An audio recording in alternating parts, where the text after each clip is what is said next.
The following Fallout 4 discussion is brought to you by G2A.com. Click the link down below for cheap games. Salutations, my Fallout lovers. It is Matty here today with a Fallout 4 discussion video, and I'm joined by a special guest this time. What's going on, everyone? It is me, the Lone Vault Wanderer, and Matty and I are a bit deflated at the moment, I guess. Yeah. So today's Sunday, and if you didn't know, that means usually it's the podcast day. We upload the Ham Radio podcast every Sunday at 2 p.m. Eastern Standard Time, but luck just wasn't on our side this week, was it? No. Yeah, both our recordings, both of them. Like, Lone almost didn't record a backup. I said, do it just in case it fails. My recording failed, and his failed afterwards. So we'd lost about an hour and a half of the podcast, so we were trying to think of a way to compensate for you guys so that we could give you guys content on Sunday. And usually you do rely on the podcast. And we obviously can't replicate a podcast. You know, they're kind of that one-and-done kind of thing because we're working around schedules and all that stuff. Yeah. So, yeah, we wanted to give you guys a long discussion on what the headline of that podcast is going to be. So you're basically getting the gist of what part of the podcast was here in this video today. And what we wanted to talk about is extensively what exactly is going on with Fallout 4's future DLC, presumably the Workshop and the Nuka-World DLC. Because if you guys didn't know, we both made news updates on this, but we'll just quickly catch you up that there was a leak inside the Fallout 4 files and how there was a DLC underscore Nuka-World found, as well as DLC underscore Workshop 02 and 03. So with that all said and done, let's start off. Lone, what do you think? Well, in that Lost podcast that we recorded, you mentioned something really interesting about how Bethesda or BGS names its DLC differently in the executable. So this one, well, let's say Far Harbor is named as like Coast or something, and Workshop, or what is it? Is Automatron is named as Robotics or Robot? Robot, that's what it is. So the fact that this ESM is called Nuka-World might not actually indicate the name of this DLC at all, but what it might do is indicate a particular theme or maybe a set location in this particular DLC. And what we were speculating about is how Nuka-World sounds like a theme park or an amusement park of some sort, where you might have like broken down Nuka-Cola rides and there's some sort of story around it. So that's what we were thinking. I don't know what you think about that, Matty. A good connection that Noah made on the podcast was that he said, think of Fallout 4 and how Diamond City was that centerpiece to the Commonwealth. Yeah. That's like the location you thought of. Oh my God, I can't wait to visit that. Noah made a good point that Nuka-World sounds like similar idea there, where we're going to a new location. Like, and my hypothetical example has been Chicago. We're going to Chicago, but yeah, you know, the theme there, the big highlight, the place you want to go to is this Nuka-World, whatever that may be.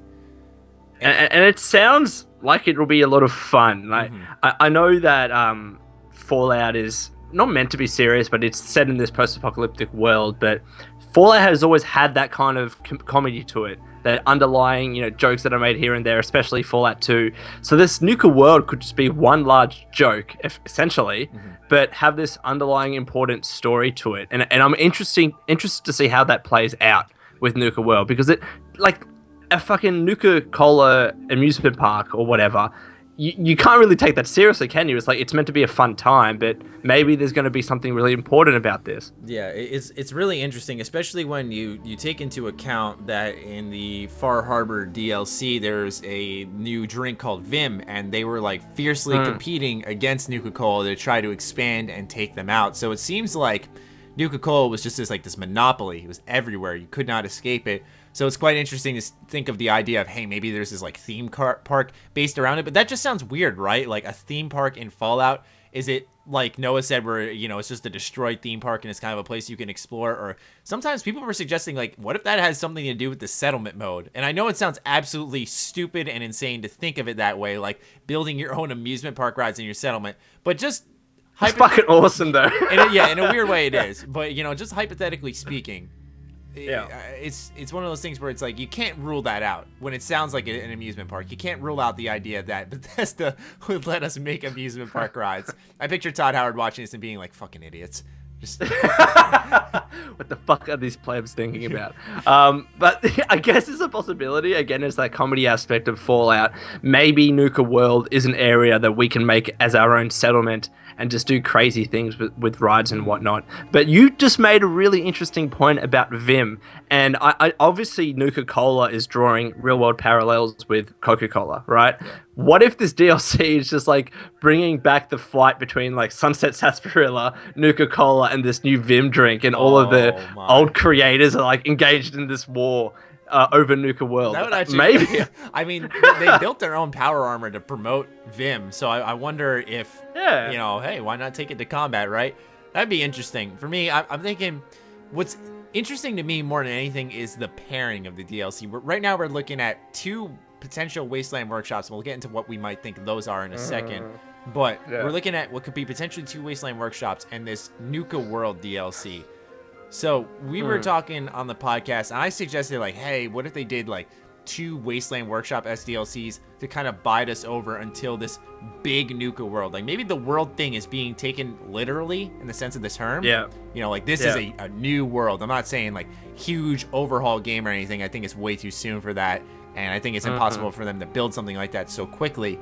But still, I wonder, you know, how literal the term Nuka-World is actually being taken, where are they building something so giant that that's why they're only giving 2 little workshop DLCs on the side, if this leak is to be believed? I'm going to make the prediction at this stage that I think Nuka-World, whether it's the name of the DLC or not, it is just going to be this huge landmass, not something located on an island, but what was that DLC? It's kind of like Fallout New Vegas, Lonesome Road, where you just entered this door and then you started traveling. Or that was a different one. That was when you went to the canyon, and anyways. Honest Hearts? There's Honest Hearts, that's the one. Yeah. And then with Fallout 3, it was kind of like you went to this slave. I'm really losing my mind now with the pit. You all right, So man? what? I'm going crazy right now. I'm so excited. What if Nuka-World was similar in that sense, where you would just open a door or maybe a vault or some sort, and you would just maybe go to this big underground area where it's just this huge attraction theme park. That's an interesting and there's idea. a bunch of quests to do, but I only wonder, like, you know, how far can they stretch that out? Can they really make an entire DLC, let alone an entire landmass, based on a theme park or an amusement park? I know they can get pretty big, but you can't get to like Fire Harbor sized landmass with a theme park. So maybe there's more to it. When you look at the load order file names, you know, like we said, the robot, the coast, it always seems to go in line with the theme, like we mentioned. So Nuka-World, that just sounds like a centerpiece to me. That's what I'm envisioning this right now as, just the centerpiece. Kind of like New New Vegas. Yeah, you know, like exactly. the Strip, you know, or in Fallout 3, what would be a good example? I can't really think of right now. But I don't think Fallout 3 has a good example. No, it really doesn't. Yeah, so the best example we could give is really just the Strip in New Vegas, you know, or the Diamond City of Fallout 4, like that centerpiece that you're traveling to get to and you want to see. That's what a Nuka-World strikes me as, you know, like seeing from the distance, like a giant neon sign that's just kind of glowing, saying like Nuka-Cola or something like that, and you're like, I want to get close and see. That would be awesome. Like that would be really cool. That's different. You know, I know that this is it's a wasteland and it's post-apocalyptic, and even I remember back to New Vegas days when that trailer came out and there was a lot of lights and a lot of electricity, and then New Vegas was the centerpiece where there are casinos and whatnot. It might not feel, you know, wasteland-esque, but people really liked the Strip in New Vegas. I liked it too because it provided a breath of fresh air. Yeah. I can't talk today, but you know what I mean. Like, what if you saw in the distance this huge Nuka-Cola sign that it was an amusement park and a lot of people were just going there and having fun? Why can't it be like that? Why can't it be like a actual functioning version of the Sierra Madre? You know what I mean? Like, not one that's full of ghosts or anything, but interesting idea. I think it would be fun, just a little change of pace, you know? I agree, and especially with the heavy story emphasis and how atmospheric Far Harbor is. Yeah. It wouldn't be a bad thing, but we talked a lot about the workshop-esque part of the DLC and what that could be. We were saying we can't simply imagine Bethesda just doing here's a bunch of new settlement items twice in a row if our I can't imagine them. No, I can't imagine them doing here's Wasteland Workshop 2, Wasteland Workshop 3. If they do that, a lot of people are going to get pissed off, no matter how good Far Harbor is, right? Yeah. I was hoping, I said this in the podcast, that they released a smaller piece of DLC. If they want to do that to pad this thing out, that just added more quests to the main game. That's what I think would be really great.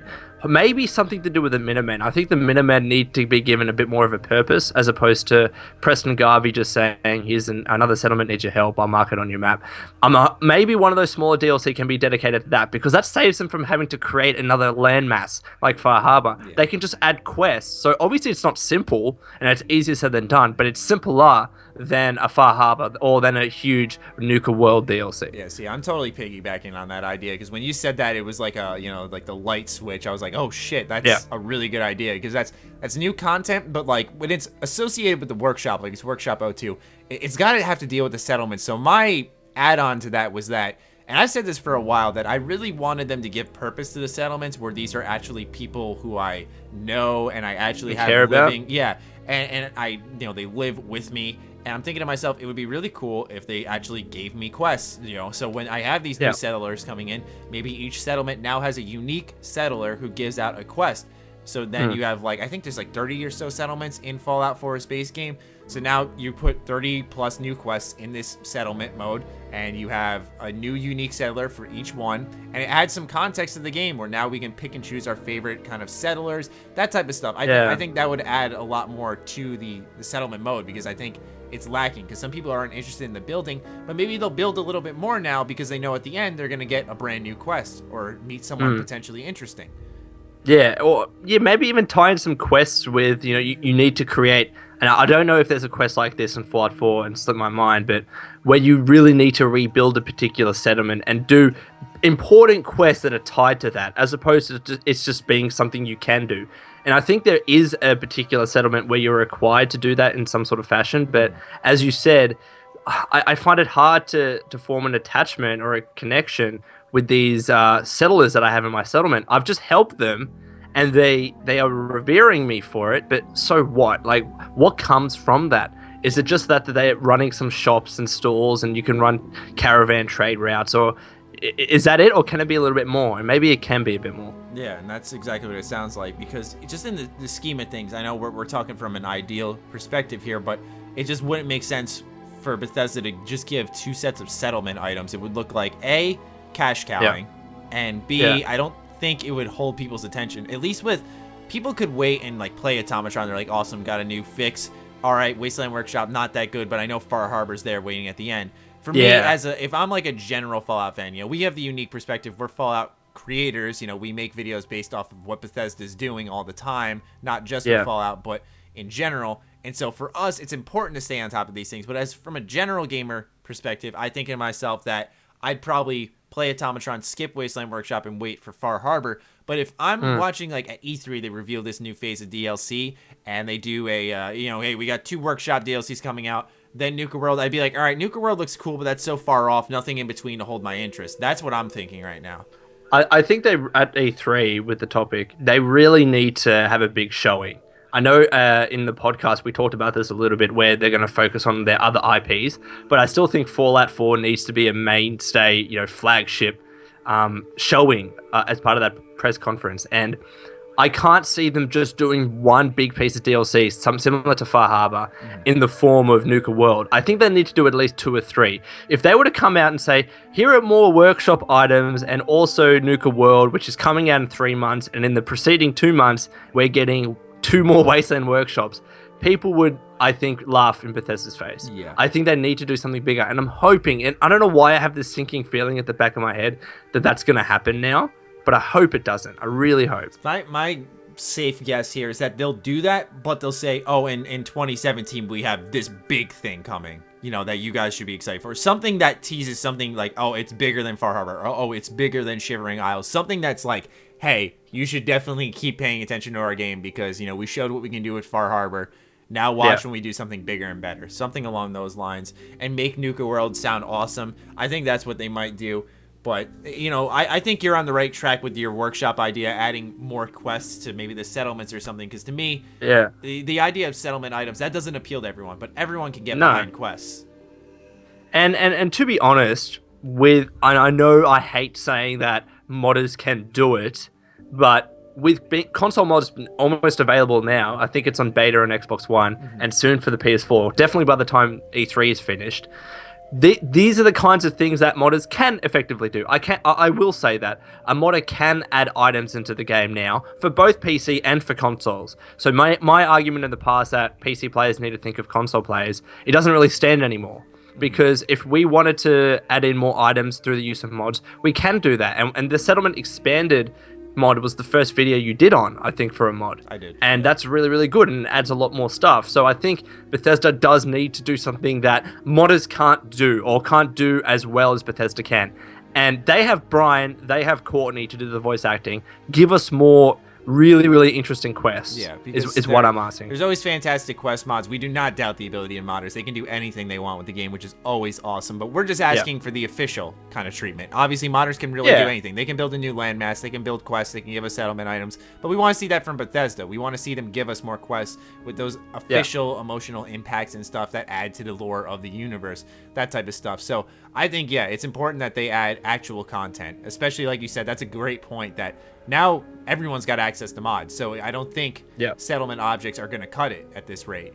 It's important that they do something different. That I've heard quest mods, they're absolutely possible, but they're much more difficult to do. Where I think it would be awesome if Bethesda continued to support and put more quests in the game to maybe have modders focus more on doing new land masses or something along those lines.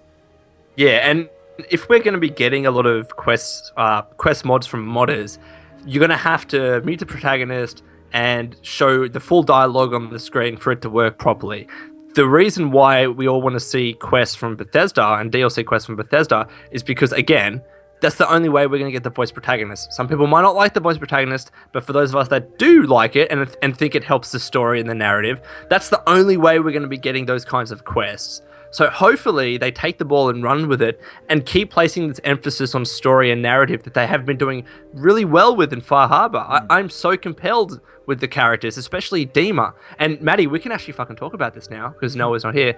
When Dima just went, hey, this is spoilers by the way, but he's like, hey, what if you were a synth? Yeah, like, fuck you, son of a bitch. He's like, what's your earliest memory? And I'm like, when the game started. And I say that, and he's like, well, what about before that? And people are making comments about it on my video. Blew my mind. Yeah, and people are making comments on my video about. They're like, well, if you look in this terminal here, when you joined the Brotherhood of Steel, you mentioned college. I'm like, yeah, but like, I wonder if they're gonna base that entire DLC and idea off of that small conversation. But still, nonetheless, I like the idea that they posed there. Where Far Harbor, they show what they can do with DLC. It's pretty awesome. And it shows you what they can do with storytelling and narrative. I mean, that little subtle reference was based on this entirety of the main game that you played in terms of the story with the synths and whether they can be human or not, how their memories are implanted. In the case of the character that runs away from her home in Far Harbor, how, spoilers again, she found out that she was a synth and now she wants to try and find herself in her identity. And her parents are thinking, wait, no, she's a human being. But no, the daughter's dead. Yeah. So it's absolutely I'm just intrigued by it, and again, I love this emphasis on story, and I hope it continues. Yeah, and we're not saying this to go on a fanboy tangent about Bethesda. I know people misunderstand that, but we're more so saying that this is why we're supporting the idea of adding more quests in DLC, and we're hoping that it's not just settlement objects, because we want to see what Bethesda can do if they keep pushing these quests forward instead of giving us tiny little DLCs that don't really, I don't want to say don't matter, but well, they kind of, Wasteland Workshop you could easily pass on, is what we're trying to say. Of course. Well, at the end of the day, I mean, the settlement system was a tack on. Like, I hate that word, but it wasn't the main feature of Fallout 4. So when we get DLC that's based on something that wasn't a main feature, not many people are going to get on board, and people are going to get frustrated. It's fine if they want to do one DLC that helps that, but in terms of future DLC and people that have bought a season pass, they're really going to be banking on their investment, especially now because the season pass is worth more. So I still think that they're going to be releasing 2-3 additional big pieces of DLC because they did it with Fallout 3, they did it with New Vegas. I can't see why they wouldn't do it with Fallout 4, especially because this game is more popular than both of those games. Here's one thing we got to take into account that I just crossed my mind as you mentioned the season pass is right now we've used I think the season pass is now $50, right? I believe. I think so. Yeah, well, in America. Yeah, that's what I meant. Yeah, I know for you it's because you said it was 70. I was like, holy shit. Okay. Yeah. So for me, I'm thinking of it this way, that right now they've used 40 of those dollars for the season pass essentially. 25 for Far Harbor, 10 for Automatron, 5 for Wasteland Workshop. So you got $10 left, but you got Wasteland Workshop 2 and 3 technically, and then a Nuka-World. And that to me doesn't. 3 pieces of DLC don't add up to $10 unless they're all really small. And we were having this discussion in a stream of mine. I don't like to look at it in that really strict mathematical way. Put it this way: the individual prices of each DLC, they're overpriced, and they're overpriced for a reason. Bethesda want us to buy the entirety of the season pass as a total package, right? The reason why they release Far Harbor for $25 is because if someone just wants to buy Far Harbor, Bethesda needs to be able to justify their purchase for the price of $25. But they're like, we want everyone to play all of these season passes and all of these DLCs, and to justify creating all of this content, we need to extract at the very least $60 from people. So I don't like to look at it how, it's 25 and then plus 10 and plus 15. They're going to keep making these DLC until they no longer make a good return on their investment. So if people continuously buy this season pass, it's going to justify all of the man hours that they're putting into with salaries and whatnot. So I don't like to take that mathematic approach. Yeah, true. And especially when people are still playing, that if people are still playing, people are still buying, then that means that they can keep making. So essentially at the end of the day, it seems like there's a lot more on the way. This could be, who knows? This could be a DLC package, and then they have more to announce later on. You know what I'm saying? Like, this could, all those 3 mentioned, could be like amusement park, then 2 workshops, one that adds quests, one that adds new items, all in one, and then all that comes out at once, and then they have a whole second phase. You know what I'm saying? Like, this comes out in June, because you think of it this way, they've done monthly DLC. Why stop in June just because E3's coming? You know what I'm saying? If they announced it and said, yeah, these 3 DLCs, they're live now, and then I got it. Coming. That's it. That's what they're going to do, Matty. Exactly what they did with Fallout Shelter. They're going to be like, hey, guys, there's this huge piece of DLC, and it's available right now. And everyone's just going to fucking rush to download it. And then I'm going to be sitting there in my hotel room like, fuck, I'm in LA right now. I can't make videos on this. The world hates you. Yeah. Anyway, this has been a good discussion. That was a good talk. Yeah. Thank you for joining me, Lone. As always, be sure to subscribe to Lone. His link, or the link to his channel, rather, will be in the description down below. We do apologize for botching the podcast this week. It was really entirely out of our hands, though. We had the recordings. Everything was set up. We tested it, too, 3 times. We had a backup going and everything. It's only happened one other time that both recordings have stuffed up. So we do hope this discussion makes up for that, so you guys get a nice, lengthy Fallout / Bethesda / gaming in general fix. So yeah, we hope you guys enjoyed, and once again, Lone, thank you for joining me. I hope you enjoyed too. Anytime, thank you very much. I know Matty and I just can't speak English today. We've gotten at the end of this podcast just completely because this is more casual. Usually I cut out my stutters in these videos, but for now it's just like, no. I do the exact same. Yeah. You should see my raw recordings. It's just all stuttering. Yeah, okay, that one's going, and I just yelled at myself, cut, and then redo it. Yeah. So, anyway, hope you guys enjoyed this discussion. Be sure to stay tuned next week for the Ham Radio podcast. I think it kind of worked out in our favor because there wasn't much going on in Bethesda that week. So, hopefully more goes down this coming week, and we will catch you guys later on. Peace. Stay sexy, stay active. I love you all. Peace.